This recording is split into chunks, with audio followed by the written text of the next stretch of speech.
COVID-19 menular, betul? Kita semua udah tahu itu.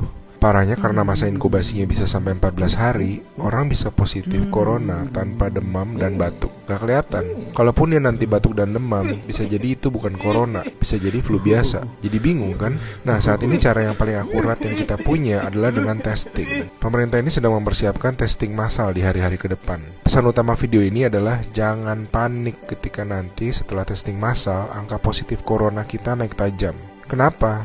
Ibaratnya selama ini lampu yang nyala itu cuma lampu kecil aja, sehingga kasus yang kelihatan ya sedikit. Tapi begitu lampu-lampu lain dinyalain, baru semuanya kelihatan.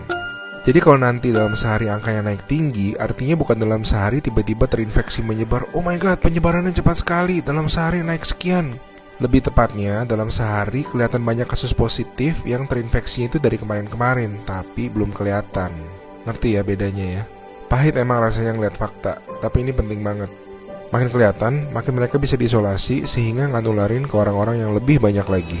Korea Selatan tuh ngelawan COVID dengan cara ini. Mereka ngetes 300.000 orang dalam 7 minggu, sehingga mereka nemuin 8.000 orang yang langsung diisolasi, sehingga tidak menginfeksi khalayak yang lebih luas lagi.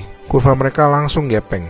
Alasan lain untuk tidak serta-merta panik, COVID-19 itu penyakit dengan berbagai tingkatan menurut WHO. Secara statistik, sebagian besar kasus-kasus yang akan positif nanti akan masuk ke dalam kategori sedang. Dan secara statistik, kebanyakan bisa sembuh. Tetap berbahaya, tetap harus sangat waspada, tapi lengkapnya baca-baca jurnal resmi WHO ya.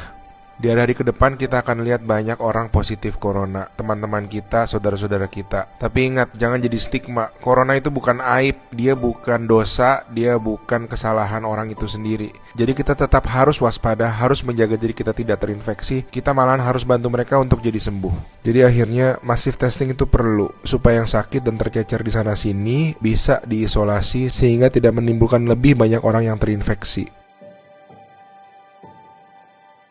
Pahit rasanya nanti ngeliat angka-angka ke depan, tapi ini langkah yang sebetulnya sangat positif.